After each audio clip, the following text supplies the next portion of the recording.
നമസ്കാരം. ഇന്നത്തെ ഈ വീഡിയോയിൽ പറയാൻ ഉദ്ദേശിക്കുന്നത് 2026 ജൂൺ 2 വ്യാഴം തൻ്റെ ഉച്ചരാശിയായ കർക്കിടകത്തിലേക്ക് മിഥുനം രാശിയിൽ നിന്ന് സംക്രമിക്കുന്നു. ഇത് ഇടവക്കൂറുകാർക്ക് എങ്ങനെ എന്നാണ് അറിയേണ്ടത്. കാർത്തിക മുക്കാൽ ഭാഗം, രോഹിണി മകേരം ആദ്യത്തെ പകുതി ആണ് ഇടവക്കൂറുകൾ. ഇവർക്ക് അവരുടെ മൂന്നാം ഭാവം അഥവാ ഉപജയസ്ഥാനമായ മൂന്നാം ഭാവത്തിലേക്കാണ് കർക്കടക വ്യാഴം സംക്രമിക്കുന്നത്. ഉപജയം എന്ന വാക്കിൻ്റെ അർത്ഥം തന്നെ വർധനവ് അഥവാ വളർച്ച എന്നാണ്. അപ്പോൾ എന്താകണം? ഈ ഭാവത്തിന് വളരെയധികം പുഷ്ടിയാണ് കാണുന്നത്. മൂന്നാം ഭാവത്തിൻ്റെ പ്രത്യേകത ധൈര്യം, വീര്യം, സഹോദര സ്ഥാനം, ആശയവിനിമയം, വളർച്ച എന്നതാണ്. അപ്പോൾ ഈ ഭാവങ്ങളിലെല്ലാം ഈ പ്രത്യേക അവസ്ഥ ഉണ്ടാകാൻ ഈ വ്യാഴമാറ്റം സഹായിക്കുന്നു. നമുക്ക് നോക്കാം. വ്യാഴത്തിൻ്റെ പ്രത്യേകതയാണ് 5ലേക്കും 7ലേക്കും 9ലേക്കുമുള്ള അതിൻ്റെ പ്രത്യേക ദൃഷ്ടി. എല്ലാ ഗ്രഹങ്ങൾക്കും 7ലേക്ക് നോട്ടമുണ്ടെങ്കിലും വ്യാഴത്തിന് ഈ പ്രത്യേക ദൃഷ്ടിയുണ്ട്.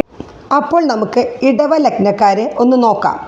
ഇടവലഗ്നത്തിൻ്റെ 7ാം ഭാവമായ വൃശ്ചികത്തിലേക്ക് വ്യാഴത്തിൻ്റെ ദൃഷ്ടിയുണ്ട്.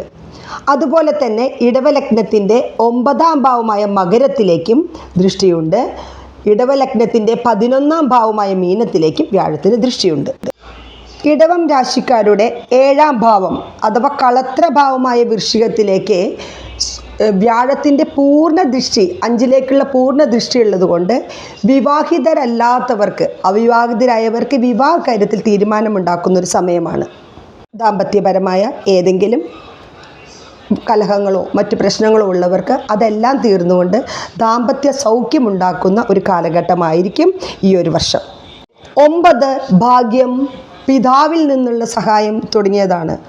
ഭാഗ്യം എന്ന് പറയുന്ന 9ാം ഭാവത്തിലെ ഭാഗ്യം തുണയ്ക്കാനായി അത് മകരത്തിലേക്ക് പൂർണ്ണ ദൃഷ്ടിയോടെ 7ാം ദൃഷ്ടിയോടെ വ്യാഴം നോക്കുന്നു. അത് മകരം എന്ന് പറയുന്നത് വ്യാഴത്തിൻ്റെ നീചരാശിയാണെങ്കിൽ പോലും ഉച്ചസ്ഥനായിരിക്കുന്ന വ്യാഴം അവിടേക്ക് നോക്കുമ്പോൾ നമുക്ക് അനുകൂലമായ ഫലങ്ങൾ ഉണ്ടാവാനുള്ള സാധ്യതയുണ്ട്. ഇടവലഗ്നത്തിൻ്റെ 11ാം ഭാവമായ മീനം, അതായത് വ്യാഴത്തിൻ്റെ ക്ഷേത്രത്തിലേക്ക് വ്യാഴത്തിൻ്റെ പൂർണ്ണ ദൃഷ്ടിയുണ്ടെങ്കിൽ ലാഭമാണ് ഈ ഒരു വർഷം ഫലം. ഇത്രയും അനുകൂലമായ കാര്യങ്ങൾ പറഞ്ഞുകൊണ്ടിരിക്കുമ്പോൾ ചില പ്രതികൂല കാര്യങ്ങൾ കൂടെ പറയാനായി ഞാൻ നിർബന്ധിതനാകുന്നുണ്ട്. അതായത് മിഥുനത്തിലെ വ്യാഴം അഥവാ 2ലെ വ്യാഴം നൽകിയ ധനസമ്പത്തിൽ അലസത വർദ്ധിപ്പിക്കാൻ നിങ്ങൾക്ക് കാരണമായേക്കാം. ധനാഗമനം കൂടുമെങ്കിലും ഒരുപാട് ചെലവുകൾക്കും ഈ ഒരു വർഷം കാരണമാകുന്നുണ്ട്. അതിന് പ്രധാന കാരണം അവസരങ്ങൾ ശരിയായ രീതിയിൽ കൈകാര്യം ചെയ്യാതിരിക്കുക എന്നതാണ്. ഒറ്റ വാക്കിൽ പറഞ്ഞാൽ അലസത.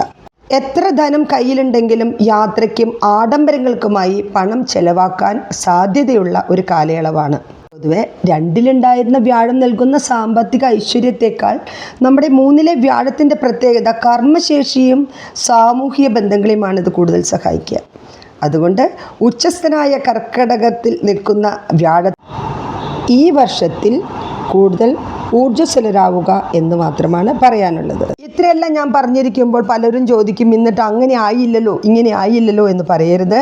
ചാരവശാൽ മറ്റു ഗ്രഹങ്ങൾ നിങ്ങളുടെ ജാതകവശാൽ എവിടെ നിൽക്കുന്നു എന്നതിനെ കൂടെ അടിസ്ഥാനപ്പെടുത്തിയിട്ടാണ് എനിക്ക് ബാക്കി കാര്യങ്ങൾ പറയാൻ സാധിക്കുകയുള്ളൂ.